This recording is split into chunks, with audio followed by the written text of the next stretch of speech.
Baiklah, kita masuk ke materi pertama, yaitu Undang-Undang Dasar 1945 sebagai konstitusi. Undang-Undang Dasar 1945 adalah konstitusi atau hukum dasar tertulis negara kita. Undang-Undang 1945 mempunyai kedudukan tertinggi di antara semua peraturan di Indonesia. Artinya, semua undang-undang, peraturan pemerintah, bahkan peraturan daerah tidak boleh bertentangan dengan Undang-Undang Dasar 1945. Dan pemerintah juga harus mematuhi peraturan tersebut. Undang-Undang 1945 mengatur beberapa hal penting, yaitu yang pertama ada bentuk dan kedaulatan negara. Indonesia adalah negara kesatuan, berbentuk republik, dan kedaulatan di tangan rakyat. Yang kedua ada sistem pemerintahan, mengatur lembaga-lembaga negara seperti Presiden, DPR, MPR, Mahkamah Agung, dan Mahkamah Konstitusi. Yang ketiga ada hak asasi manusia, menjamin dasar-dasar negara seperti kebebasan berpendapat, hak pendidikan, dan hak beragama. Yang keempat ada dasar negara, menegaskan bahwa Pancasila adalah negara sekaligus sumber dari segala sumber hukum. Undang-Undang Dasar 1945 disahkan pada tanggal 18 Agustus 1945, sehari setelah proklamasi kemerdekaan. Sampai sekarang sudah beberapa kali diamandemen agar sesuai perkembangan zaman. Tetapi pembukaan Undang-Undang Dasar 1945 tetap sama karena memuat cita-cita kemerdekaan bangsa Indonesia. Selanjutnya saya akan menjelaskan bagian kedua, yaitu perilaku konstitusional warga negara. Perilaku konstitusional adalah tindakan warga negara yang mencerminkan ketaatan pada nilai dan aturan Undang-Undang Dasar tahun 1945. Untuk menciptakan kehidupan berbangsa yang tertib dan adil, perilaku ini sangat penting dalam membangun masyarakat yang demokratis dan berkeadilan. Adapun contoh perilaku konstitusional, yang pertama mematuhi hukum dan peraturan perundangan. Warga negara wajib menaati aturan yang berlaku, seperti lalu lintas dan pajak, agar tercipta keteraturan. Yang kedua, menghormati hak asasi manusia. Setiap orang harus menghargai hak orang lain, seperti kebebasan berpendapat dan hak hidup. Yang ketiga, berpartisipasi dalam pemilu secara jujur.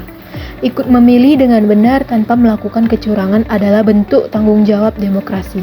Yang keempat, tidak melakukan korupsi dan penyalahgunaan kekuasaan. Korupsi merugikan negara sehingga menjauhinya adalah wujud kepatuhan pada hukum.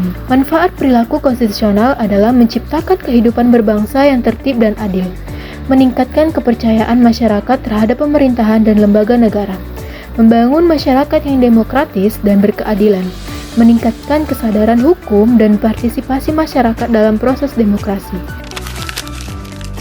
Selanjutnya, pengertian negara hukum. Negara hukum adalah suatu bentuk negara di mana seluruh aktivitas pemerintahan dan masyarakat harus berjalan sesuai dengan ketentuan hukum, bukan berdasarkan kekuasaan semata. Tujuannya untuk menjamin keadilan, kepastian, dan perlindungan terhadap hak-hak asasi manusia.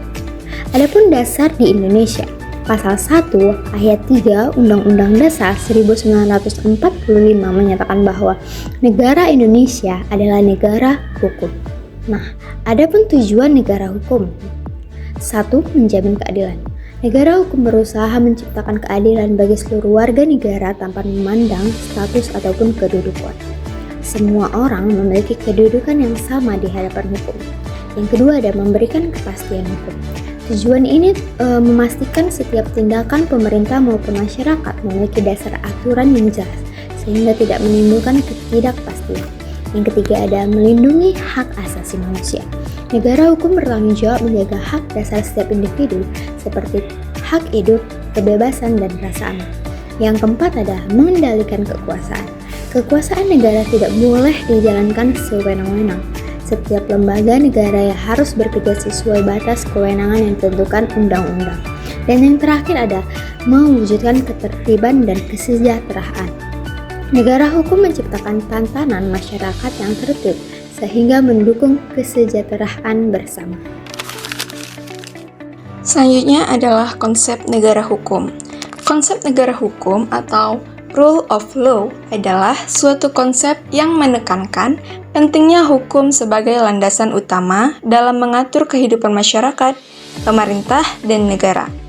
Dalam negara hukum, hukum dianggap sebagai pilar utama yang menjamin keadilan, kesetaraan, dan kepastian hukum bagi semua warga negara. Adapun ciri-ciri negara hukum, yaitu yang pertama adalah supremasi hukum. Hukum dianggap sebagai yang tertinggi dan tidak dapat diganggu-gugat oleh kekuasaan lain. Yang kedua adalah kesetaraan di depan hukum. Semua warga negara memiliki kedudukan yang sama di depan hukum tanpa diskriminasi. Yang ketiga adalah kepastian hukum.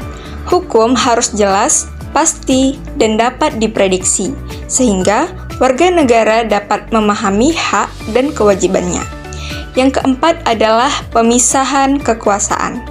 Kekuasaan legislatif, eksekutif, dan yudikatif harus dipisahkan untuk mencegah penyalahgunaan kekuasaan.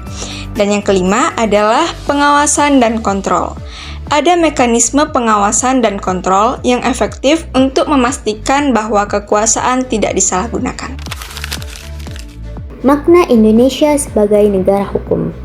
Seperti yang kita tahu, negara Indonesia menetapkan dirinya sebagai negara hukum, bukan negara kekuasaan, yang berarti kekuasaan dijalankan berdasarkan hukum yang adil, bukan kekuasaan semata. Tujuan dari negara hukum ini sendiri yaitu yang pertama menegakkan kepastian hukum, yang kedua menjamin kesetaraan bagi semua pihak, yang ketiga menjadi dasar legitimasi demokrasi, yang keempat memenuhi tuntutan akal budi dan keadilan.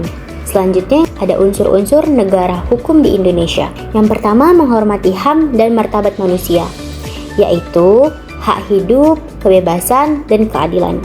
Yang kedua, pembagian dan pemisahan kekuasaan, yaitu legislatif, eksekutif, yudikatif, agar tidak ada kekuasaan absolut. Yang ketiga, pemerintahan dijalankan berdasarkan konstitusi, yaitu Undang-Undang Dasar 1945 sebagai hukum tertinggi.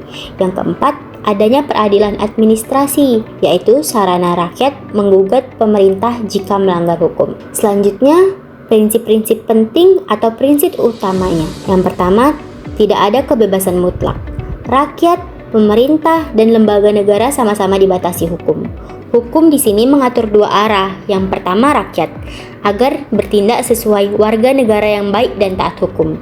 Yang kedua ada pemerintah, supaya melaksanakan tugas dan tanggung jawab sesuai hukum, tidak sewenang-wenang. Selanjutnya adalah implementasi negara hukum di Indonesia. Implementasi hukum adalah proses pelaksanaan atau penerapan hukum dalam masyarakat. Ini melibatkan penggunaan aturan hukum untuk mengatur perilaku individu dan organisasi, serta menyelesaikan konflik dan sengketa. Nah, contoh-contoh implementasi ada beberapa, yaitu yang pertama adalah adanya sistem peradilan melalui Mahkamah Agung, Mahkamah Konstitusi, dan Komisi Yudisial. Sistem peradilan ini berfungsi menegakkan keadilan. Mahkamah Agung menangani kasasi, Mahkamah Konstitusi menguji undang-undang, dan Komisi Yudisial mengawasi hakim. Yang kedua adalah penegakan hukum oleh kepolisian dan KPK. Kepolisian bertugas menjaga ketertiban dan menindak pelanggaran hukum, sedangkan KPK memberantas tindak pidana korupsi. Yang ketiga adalah perlindungan HAM oleh Komnas HAM. Komnas HAM mengawasi dan melindungi hak asasi manusia agar tidak terjadi pelanggaran oleh pemerintah maupun masyarakat. Yang keempat, yaitu amandemen Undang-Undang Dasar 1945.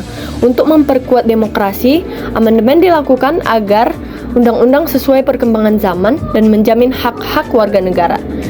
Tentunya untuk menjalankan implementasi negara hukum ini ada beberapa tantangan. Tantangan yang pertama adalah masih terjadi atau masih adanya pelanggaran hukum seperti korupsi dan pelanggaran HAM.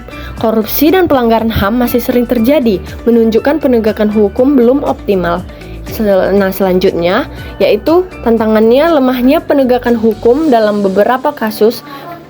Beberapa kasus besar sering mendek atau tidak ditangani tuntas karena intervensi kekuasaan atau kurangnya integritas aparat hukum.